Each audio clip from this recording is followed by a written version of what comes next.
பரபரப்பாக சென்று கொண்டிருக்கும் தமிழக அரசியல் களத்தில் தற்போது சட்டமன்ற கூட்டத்தொடரும் சூடுபிடிக்க தொடங்கியுள்ளது. இதன் அடிப்படையில் மேலும் பல்வேறு விவாதங்கள் அடுத்தடுத்து வரும் சட்டமன்ற நாட்களில் வரும் என எதிர்பார்க்கப்படுகிறது. இது ஒரு புறம் இருக்க, அண்ணாமலையின் வீத லீடர்ஸ் இளைஞர்கள் மத்தியில் ஒரு எழுச்சியை ஏற்படுத்தி கொண்டு வருகிறது.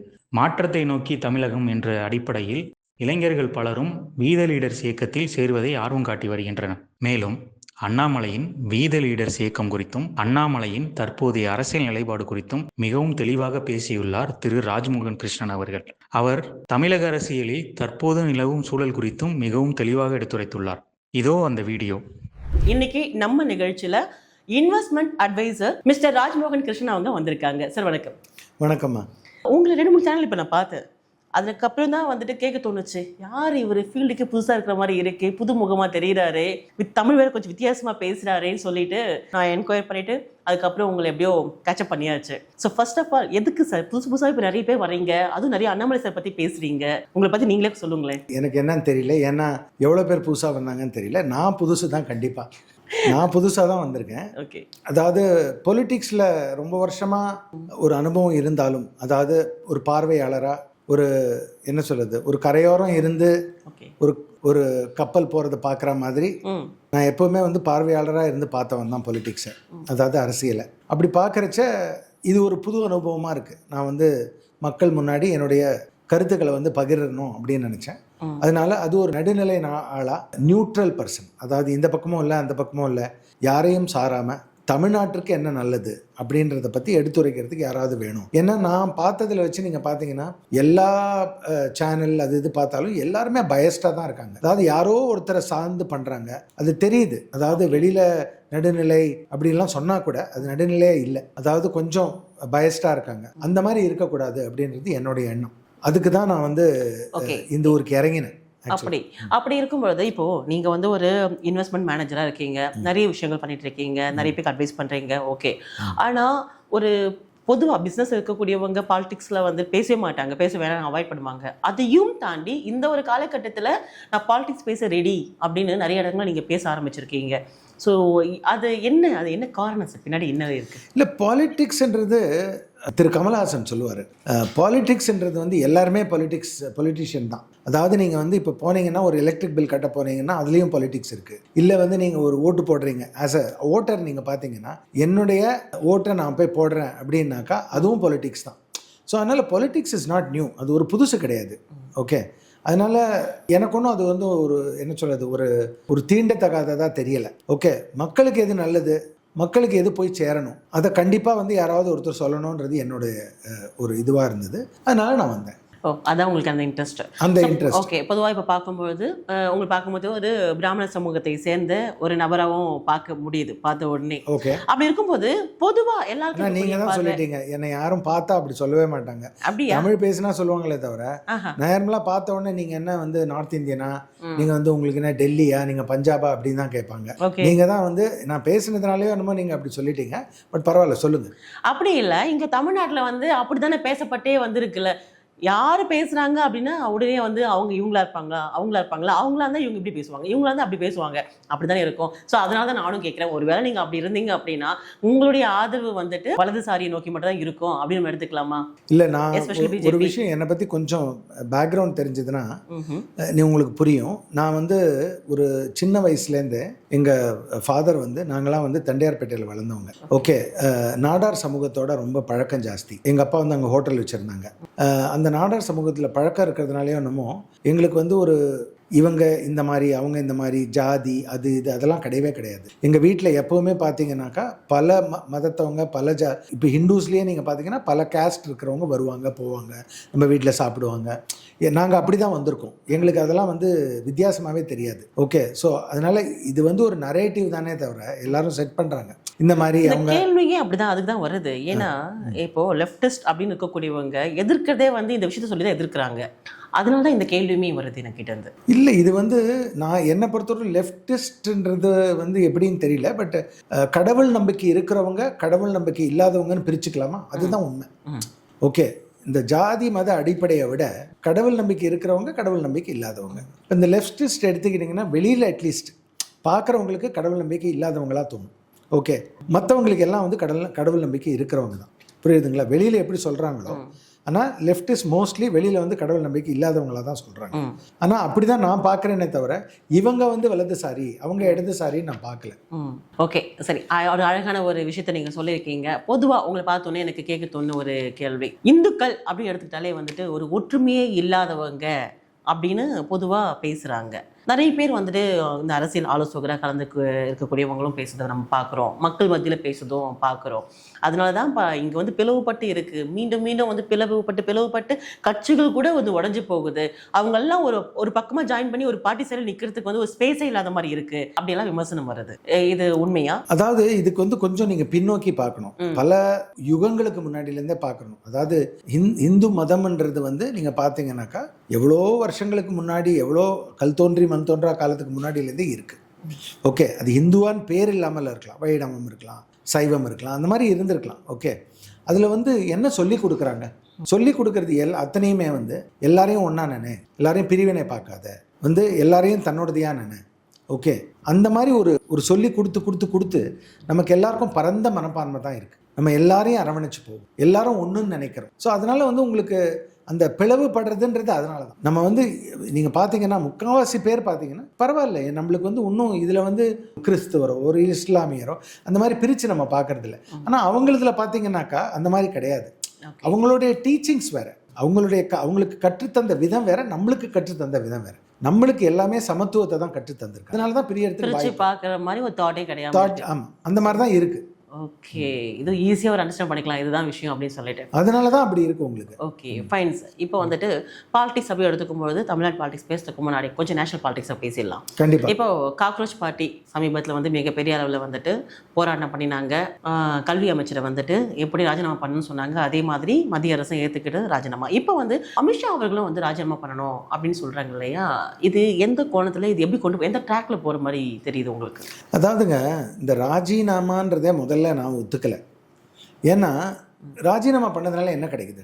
எல்லா ப்ராப்ளத்துக்கும் சொல்யூஷன் வந்துருங்களா? கண்டிப்பாக சொல்யூஷன் கிடையாது. பட் ஏன் அந்த இன்டென்ஷன், ஏன் ராஜினாமான்னு போய் நிற்கிறாங்க இல்லையா இன்னைக்கு இருக்கக்கூடிய யங்ஸ்டர்ஸ்? அதாவது நீ இதை பண்ணினா எனக்கு வெற்றின்னு நினைக்கிறாங்க. அது வந்து ஒரு க்ரௌட் மென்டாலிட்டி. எல்லாம் ஒரு 10 பேர் ஒரு கும்பலாக இருக்கும்போது எதை வெற்றின்னு நினைக்கும் போது இவனை எப்படியாவது நம்ம ராஜினாமா பண்ண வச்சுட்டா நமக்கு இந்த ஒரு போராட்டத்தில் வெற்றி அப்படின்ற எண்ணத்தில் தான் அந்த மாதிரி பண்ணுறாங்க. புரியுதுங்களா உங்களுக்கு? எப்படி வெற்றியை கொண்டாடுவீங்க? ஏதாச்சும் ஒரு டிமாண்ட் வச்சு அந்த டிமாண்டில் நம்ம வந்து ஜெயிக்கணும். அதை வந்து இதை ஒரு டிமாண்டாக வச்சு இது நடந்த உடனே நான் வெற்றி அப்படின்னு சொல்கிறாங்க. ஆனால் இப்போ அடுத்தது வந்து அமித்ஷாஜி அவர்களை வந்து ரிசைன் பண்ண சொல்கிறாங்க. எனக்கு பொறுத்தும் கொஞ்சம் கூட அறிவீனமாக தான் நான் பார்க்குறேன் இது. ஓகே, ஏன்னா யார் வேணா என்ன வேணா சொல்லலாம் வெளியில் நின்று. ஆனால் நான் சொல்லுவேன், முதல்ல மெயின் ஸ்ட்ரீம் பொலிட்டிக்ஸ்க்கு வாங்க, அரசியலுக்கு வாங்க. புரியுதுங்களா? தேர்தலை சந்திங்க. புரியுதுங்களா உங்களுக்கு? அந்த தேர்தலை சந்திச்சு என்ன பண்ணுவீங்க? ஜெயிக்கிறீங்களா தோக்குறீங்களா? நீங்க ஜெயிச்சிங்கன்னா அவங்களுக்கு ஒரு பொறுப்பு கொடுப்பாங்க, அந்த பொறுப்புக்கு வாங்க. நீங்க என்ன பண்றீங்கன்னு அப்ப பார்ப்போம். இப்போ வெளியில இருந்து கிரிட்டிசைஸ் பண்றது, இப்போ ஒரு கிரிக்கெட் மைதானம் இருக்குங்க, அவன் சரியா இல்லை இவன் சரியா இல்லைன்னு சொல்லலாம். உங்ககிட்ட பேட்டை கொடுத்து நீ போய் ஆடுன்னா அப்பதான் தெரியும் நம்மளுக்கு எவ்வளவு கஷ்டம் இருக்குன்னு சொல்லிட்டு. அந்த மாதிரி தான் இது. வெளியில இருந்து இவனை ரிசைன் பண்ண அவனை ரிசைன் பண்ணு சொல்றது ஒன்றும் ரொம்ப எளிமை. ஆனா அதை வந்து போய் பண்றது இருக்கு பாருங்க. ஒரு இந்தியாவை மாதிரி ஒரு நம்மளை மாதிரி ஒரு தேசத்தை மேனேஜ் பண்றதுன்றது சாதாரண விஷயம் கிடையாது. பல விஷயங்கள், பல ஜாதிகள், பல மதங்கள், பல மொழிகள். ஓகே, நீங்க பாத்தீங்கன்னா இப்ப தமிழ்நாடு பாத்தீங்கன்னா ஒரு 50 கிலோமீட்டர் தள்ளி போனாக்கா வேற ஒரு பாஷை வரும். தமிழ் தான், ஆனா தமிழை வேற மாதிரி பேசுவாங்க. கோயம்புத்தூர் தமிழ் தனி, திருச்சி தமிழ் தனி, திருநெல்வேலி தனி. அதனால ஒவ்வொருத்தருக்கும் ஒவ்வொரு கல்ச்சர் விதவிதமா தான் இருக்கு. அது மேனேஜ் பண்றது அவ்வளவு ஈஸி கிடையாது. வெளியில இருந்து யார் வேணா என்ன வேணா பேசலாம், இவனை ரிசைன் பண்ணலாம் அவனை ரிசைன். இது வந்து நான் பொதுப்படையா சொல்றேன். இது வந்து நான் அமித்ஷாஜியவோ இல்ல தர்மேந்திர பிரதான் பத்தியே சொல்ல. நாளைக்கு வந்து இதே வந்து ஒரு சிஎம் சொல்லலாம், நம்ம சிஎம் சொல்லலாம், நம்ம ஏதாவது ஒரு மினிஸ்டரை சொல்லலாம். ஈஸியா சொல்லிட முடியும். இருந்து பண்ணி பார்த்தா தான் அதனுடைய கஷ்டம் தெரியும்னு சொல்றேன். இப்படி இந்த மாதிரி ஒரு நேஷனல் லெவலில் பார்க்கும்போது இந்த மாதிரி ப்ராப்ளம் எல்லாம் ஃபேஸ் பண்ணி இருக்கக்கூடிய ரூலிங் பார்ட்டி பிஜேபி சென்டரில் சொல்கிறேன், அவங்க அப்படி இப்போ தமிழ்நாடு பக்கம் நம்ம எடுத்து பார்ப்போம். எந்த அளவுக்கு தமிழ்நாட்டில் பிஜேபி வந்துட்டு இருக்கு நீங்கள் நினைக்கிறீங்க? இப்போ இல்லை, இப்போ வந்து நீங்கள் இந்த தேர்தல், அதாவது 2026 2026 தேர்தலுக்கு அப்புறம் நீங்கள் பார்த்தீங்கன்னா பிஜேபின்றத வந்து ஒரு பார்ட்டி இருக்கான்னு யோசிக்க வைக்குது. ஏன்னா அவங்க வந்து அதாவது சொல்லிட்டீங்க சார் சிம்பிளா இல்லை இருக்கிற மாதிரி தெரியலைங்க. பிகாஸ் ஏதோ ஒரு போராட்டம், ஏதோ ஒரு பண்ணுறாங்க, ஏதோ பேசுகிறாங்க, அந்த மாதிரி தெரியல. அதாவது இது எப்படின்னாக்கா ஆங்காங்கே பண்ணி பிரயோஜனம் இல்லை, மக்களுக்கு போய் சேரணும் இல்லையா? என்ன நான் வந்து ஒரு பொதுமக்கள் தானே, எனக்கு சேரலை அப்படிங்கிற அவ்வளோதான். இப்போ நான் எப்படி புரிஞ்சுக்குது அப்படி சொல்லும் பொழுது, அப்போ அண்ணாமலை அவர்கள் இருக்கும்போது சேர்ந்தது இப்போ சேரலன்னு சொல்ல வரீங்களா? இல்லை, அண்ணாமலை இருந்தப்போனாக்கா அவர் பீக்கில் இருந்தப்போ கண்டிப்பாக அவர் வந்து மக்களுக்கு போய் சேர்ந்தது எல்லாமே, புரியுதுங்களா? அதுக்கப்புறம் வந்து அது சேரலைன்றதும் பொது அபிப்பிராயம், என்னுடைய அபிப்பிராயமே கிடையாது. நீங்கள் வந்து ஒரு பல பேரை கேட்டிங்கனாக்கா எல்லாருமே சொல்லுவாங்க அந்த அளவுக்கு போய் சேரலை அப்படின்னு. ஓகே, பட் அதே சமயத்தில் இப்போ வீத லீடர் சொல்லிட்டு அண்ணாமலை அவர்கள் ஏற்கனவே அது ஆரம்பிக்கப்பட்ட ஒரு அமைப்பாக இருந்தாலும் பட் இந்த மெம்பர்ஷிப் கெயின் பண்ணக்கூடிய விஷயங்கள் எல்லாமே வந்துட்டு இப்போதான் ஆரம்பிச்சிருக்காரு இல்லையா?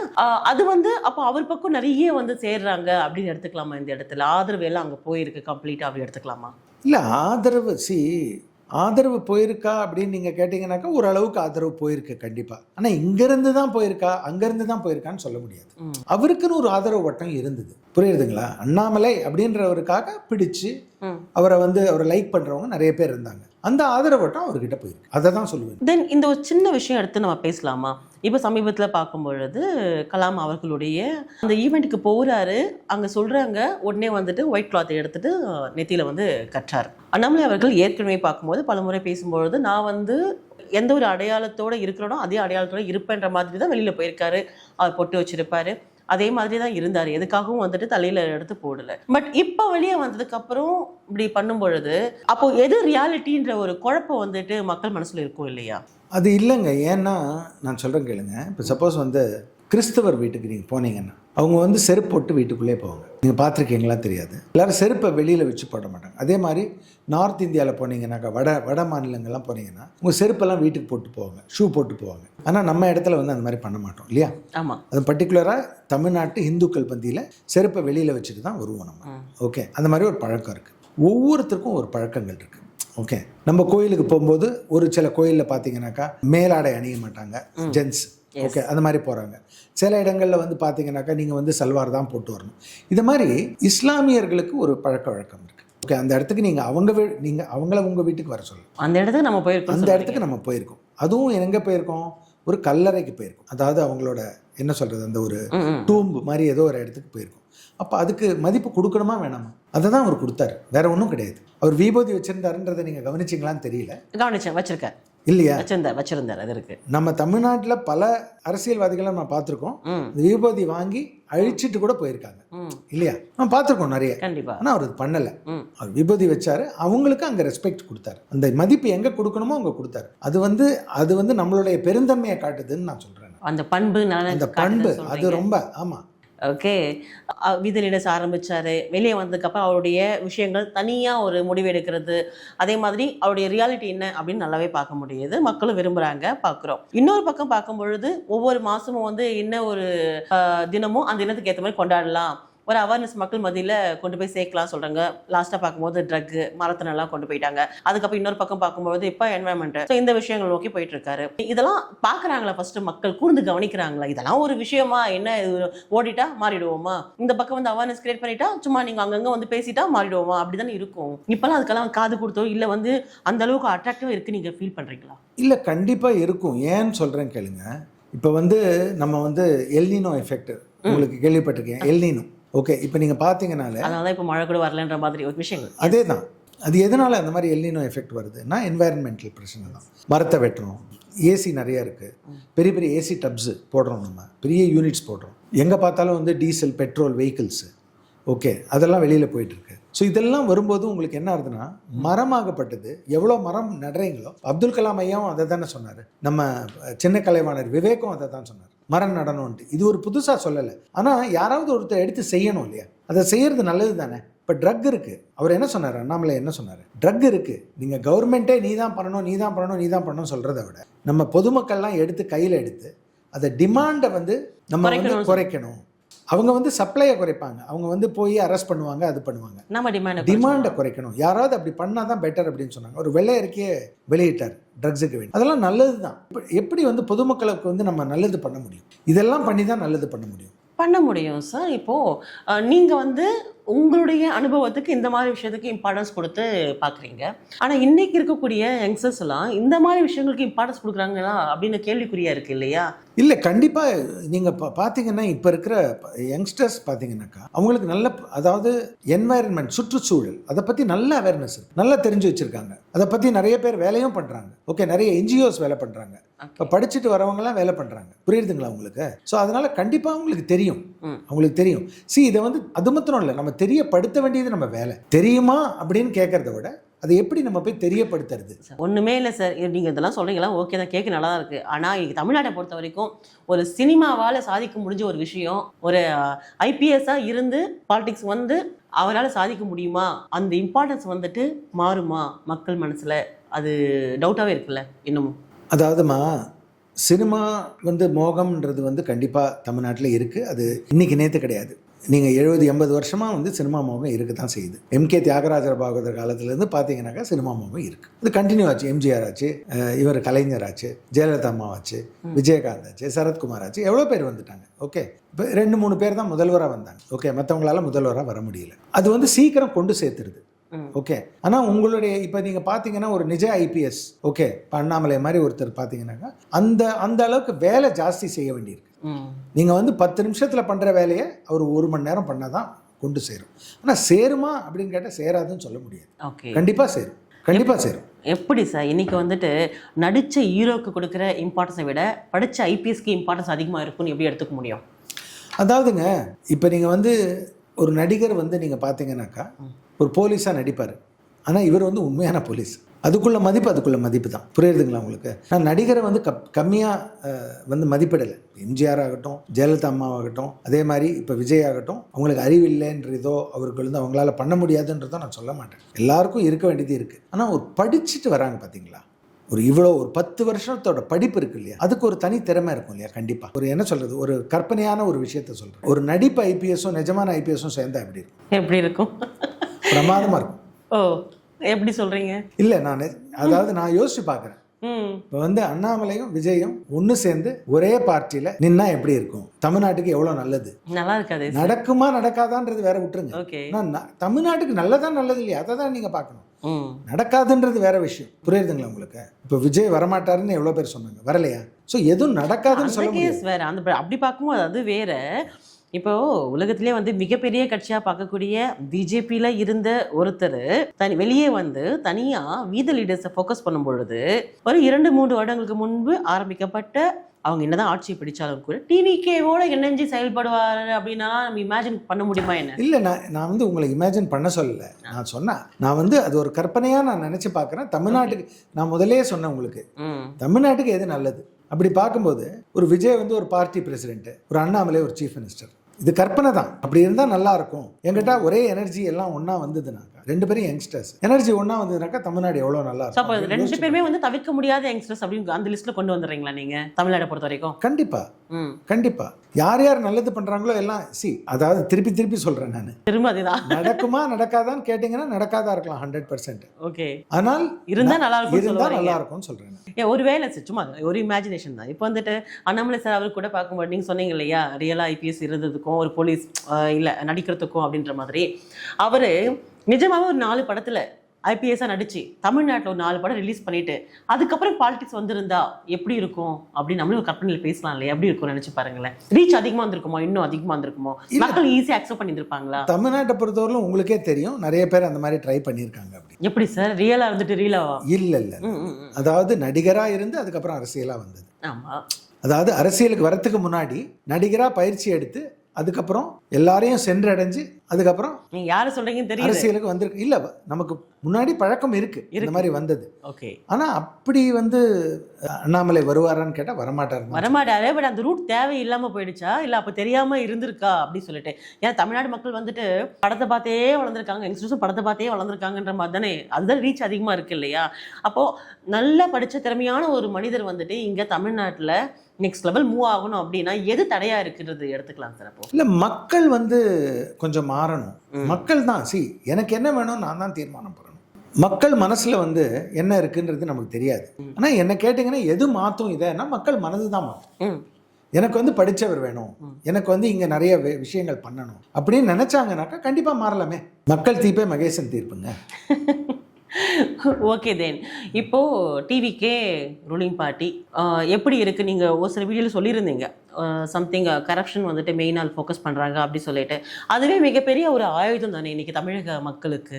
ஸோ நெக்ஸ்ட் வரக்கூடிய காலகட்டங்களில் இம்பாக்ட் எப்படி இருக்கும்னு நினைக்கிறீங்க சார் தமிழ்நாட்டில் டிவிக்கேவுடைய ரூலிங்? அதாவது நீங்கள் வந்து ஒன்றுமே பண்ணாமல் வெறும் கரப்ஷனை மாத்திரமே அவங்க ஃபோக்கஸ் பண்ணி அதை எராடிகேட் பண்ணிட்டாங்கன்னா, அதை ஒழிச்சிட்டாங்க அப்படின்னு வச்சுக்கோங்க, தமிழக மக்கள் வந்து தலையில குத்துக்கி வச்சு கொண்டாடுவாங்க. எங்கிட்ட நமக்கு வந்து ஒரு 25, 30, 40 வருஷமா கரப்ஷனே பார்த்து தான் வளர்ந்துருக்கும். புதுசாக இருக்குன்றீங்க ஆச்சு. புதுசாக இருக்கும், கண்டிப்பாக புதுசாக இருக்கும். ஓகே, அது போய் சேரும் மக்களுக்கு சீக்கிரமாகவே. இப்போவே சேர்ந்துருக்குன்றேன். இப்போவே நீங்கள் பார்த்தீங்கன்னா ஒரு 4 பேர்கிட்ட நீங்கள் பேச ஆரம்பிச்சிங்கன்னா அவங்களே சொல்லுவாங்க. ஓகே, நான் நிறைய பேர்கிட்ட பேசிட்டேன் இது ஒரு. அவங்க சொன்னாங்க இது ஒரு நான் வந்து ஒரு வீடு கட்டுறதுக்கு பிளான் கொடுத்தேன், நான் வந்து நார்மலாக வந்து 2-2.5 லட்சம் ரூபாய் கேட்குறாங்க, இப்போ ஒன்றுமே கேட்கல, கொடுத்த உடனே வந்துருச்சு அப்படின்றாங்க. ஸோ அந்த மாதிரி பல விஷயங்கள் நடக்குது. ஓகே, ரியலாகவே நல்ல விஷயம் நடக்குது. ஸோ அப்போது அந்த மாதிரி நல்ல விஷயம் நடந்துட்டு இருக்கும் பொழுது இப்போ அண்ணாமலை அவர்கள் வந்து ஒரு பக்கம் வீத லீடர்ஸ் புதுசாக பார்ட்டி ஆரம்பிக்க போகிறேன்னு சொல்கிறாரு. அவர் எந்த இடத்துல தேவைப்படுவார்? அப்போ அவருடைய தேவை எங்கே ஏற்பட போகுது? அப்போ அதாவது ஒருத்தர் நல்லா பண்றாரு அப்படின்னா இவர் என்ன அப்போ? இல்லைங்க, 2 மாதம் தானங்க ஆயிருக்கு. 5 வருஷத்துல 2 மாசங்கிறது எவ்வளவு பாருங்க, ஒண்ணுமே இல்லை. இன்னும் எவ்வளோ நாட்கள் இருக்கு. ஓகே, அது மாத்திரம் இல்லை, இவர் வந்து அர்ஜென்ட்டா இன்னைக்கே பார்ட்டி ஆரம்பிச்சு நாளைக்கே முதல்வர் ஆகணும்னு சொல்லவும் இல்லை. சொல்லல, கண்டிப்பா சொல்லல. புரியுதுங்களா? ஸோ அவர் வந்து ஹார்ட் ஒர்க் பண்றதுக்கு ரெடியா இருக்காரு, கஷ்டப்படுறதுக்கு ரெடியா இருக்காரு. அவர் வந்து அவசரத்துல பண்ணல. 2031 இல்ல 36 இருந்தா கூட நான் வெயிட் பண்றதுக்கு ரெடி அப்படின்னு தான் சொல்றாரு. அதனால அவருக்குன்ற காலம் வரும். அந்த காலத்துக்காக தான் வெயிட்டிங். அந்த காலத்துக்காக காத்திருப்பாங்க மக்கள் கண்டிப்பா. எப்படி சார் இருக்கு வீத லீடர்ஸ்ல ஒரு ஆதரவு அலை மக்கள் மத்தியில் இருக்கு நீங்க நினைக்கிறீங்களா? இல்ல, மக்கள் மத்தியிலனாக்கா அவருடைய ரசிகர்கள் பிடிச்சவங்க அவர்கிட்ட இருக்காங்க. இப்போ பொதுமக்கள் இன்னும் வரணும் அப்படின்னாக்கா அவர் என்ன பண்ணுவாருன்னு எதிர்பார்ப்பாங்க. அது வந்து பரவரதான் தெரியும். ஆனா அதாவது அவர் மிகப்பெரிய ஒரு நடிகரும் கிடையாது, அதே மாதிரி வேற ஒரு மிகப்பெரிய செலிபிரிட்டின்னு வேற டிபார்ட்மெண்ட்லயும் சொல்ல முடியாது. ஆனால் ஐபிஎஸ் ஆஃபீஸர் சொன்ன உடனே அடுத்த ஒரு 4 நாளில் அனௌன்ஸ் பண்ண 4 நாளில் இந்த 19 lakhsல இருந்துச்சு.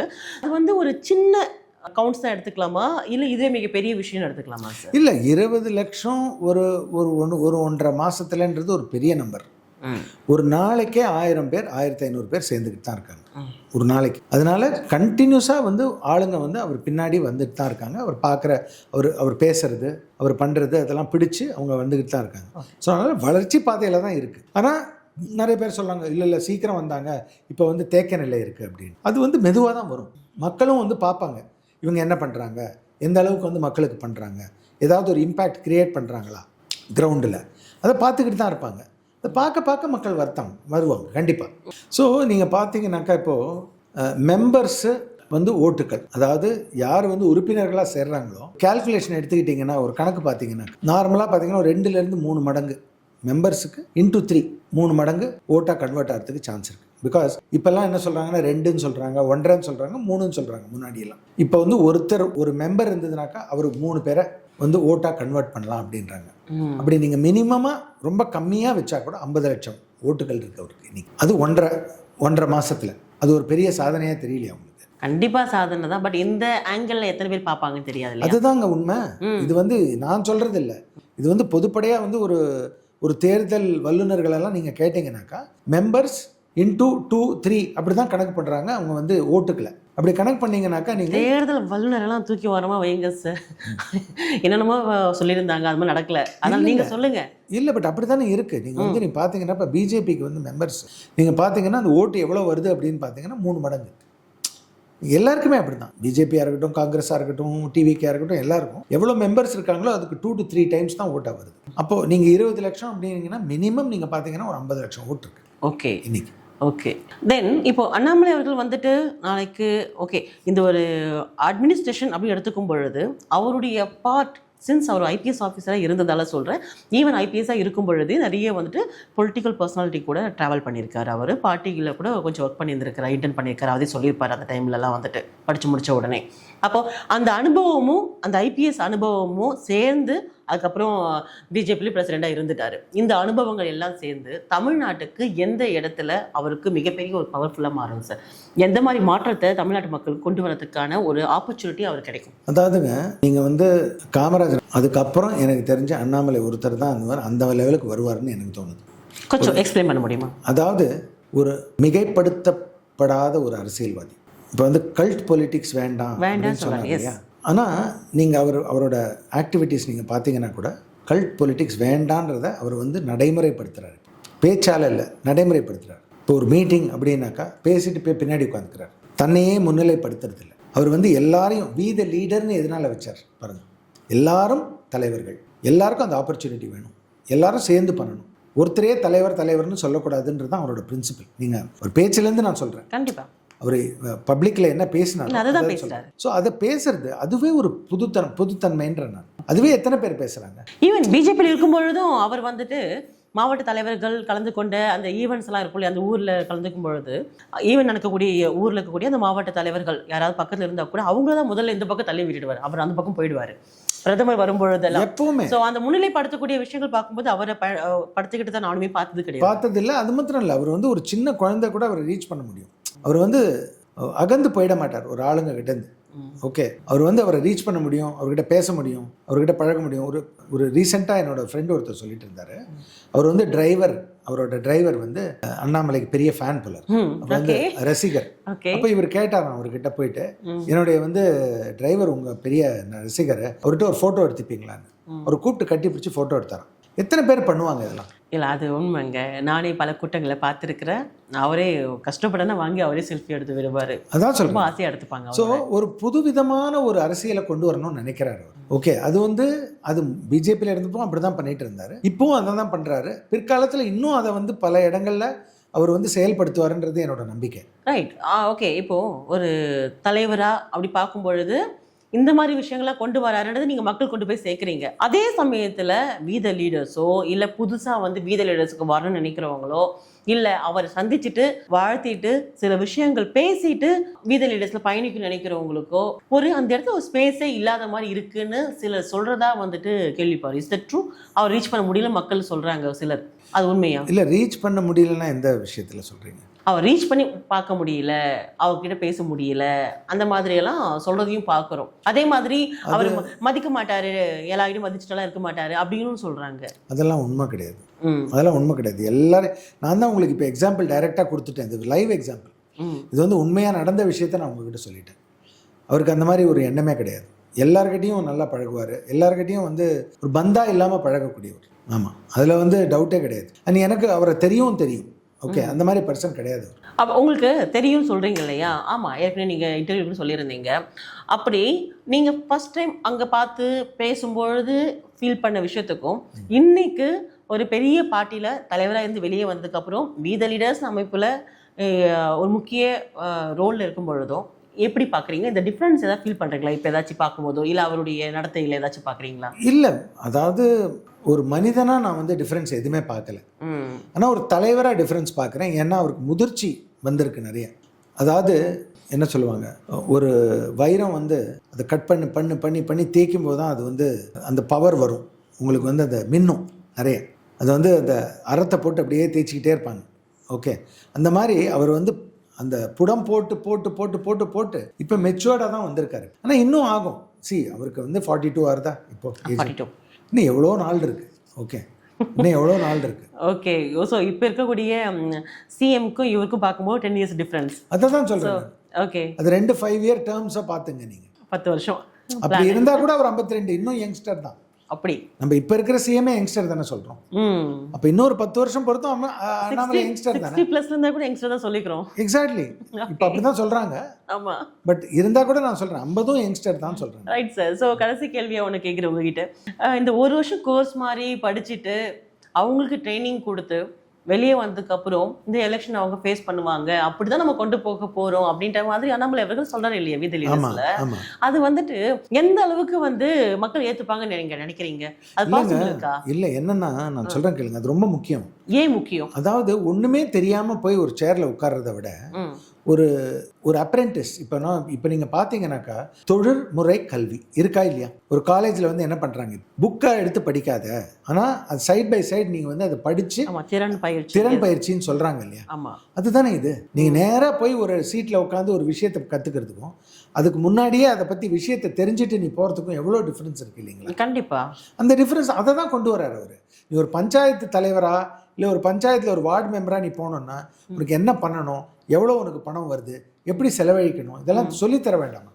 இது சொல்லித்தராமல் எப்படி நீங்கள் படிப்பீங்க? அதை தான் அவர் கொண்டு வர்றாரு. அதை தான் அந்த அப்துல் கலாம் அந்த ஒரு பயிற்சி மையத்தில் அவர் அதை சொல்லித்தரங்கிறார். அவருக்குன்னு சொல்லலை, அவர் யார் வந்து சேர்றாங்களோ சேரட்டும்ன்றாரு. எந்த பார்ட்டி வந்து சேர்ந்தாலும் வீதி லீடர்ஸ்னு அவர் சொல்லவே இல்லை. ஓகே, யார் வந்து சேர்ந்தாலும் நான் சொல்லித்தரேன் அப்படிங்கிறார். அப்போ அது 1 இயர் வந்து அவங்க கூடவே அதே ஊரில் ட்ராவல் பண்ணி அங்கேயே ஸ்டே பண்ணிட்டு படிக்கணும், ஒரு காலேஜ் படிக்கிற மாதிரி. கோர்ஸ் பற்றி எப்படின்னு தெரியல எனக்கு, பட் ஆனால் படிக்கிறதுக்கு ஒரு ஆப்பர்ச்சுனிட்டி இருக்கு. அதில் நிறைய பேர் வந்து சொல்லிக் கொடுக்க போகிறாங்க, எக்ஸ்பீரியன்ஸ் இந்த மாதிரி விஷயங்கள்லாம் வந்து சொல்லிக் கொடுக்க போகிறாங்க. அது நல்லது தானுங்களே. அதாவது ஒன்றுமே தெரியல கூட பரவாயில்ல அப்படின்றவங்களையும் டிவிகேக்காக ஆட்சியில் அமர்த்தியிருக்கிறாங்க தமிழக மக்கள். அது ஏன்னா அவங்களுக்காக அமர்த்தலை, விஜயன்ற ஒரு பேருக்காக அமர்த்தியிருக்காங்க. அவங்க தனியாக நின்று இருந்தா ஜெயிச்சிருப்பாங்களா? ஜெயிச்சிருக்க மாட்டாங்க, கிடையாது. அவ்வளோதானே, அவருக்காக ஜெயிச்சிருக்காங்க. ஆனால் அதே இப்போ விஜய் டீம்லேயே நீங்கள் பார்த்தீங்கன்னா இப்போ இந்த இன்ஸ்டியூட்டில் போய் 1 வருஷம் படிச்சிருந்தாங்கன்னா அவங்க நேராக வரும்போதே வந்து ட்ரெயின்டாக வருவாங்க இல்லையா? அதுதான் டிஃப்ரென்ஸ். ஸோ அந்த வகையில் வந்துட்டு மிகப்பெரிய மாற்றத்தை கொண்டு வரும்ன்றீங்க வீதி லீடர்ஸ். கண்டிப்பாக கொண்டு வருவாங்க. ஓகே, கண்டிப்பாக கொண்டு வருவாங்க.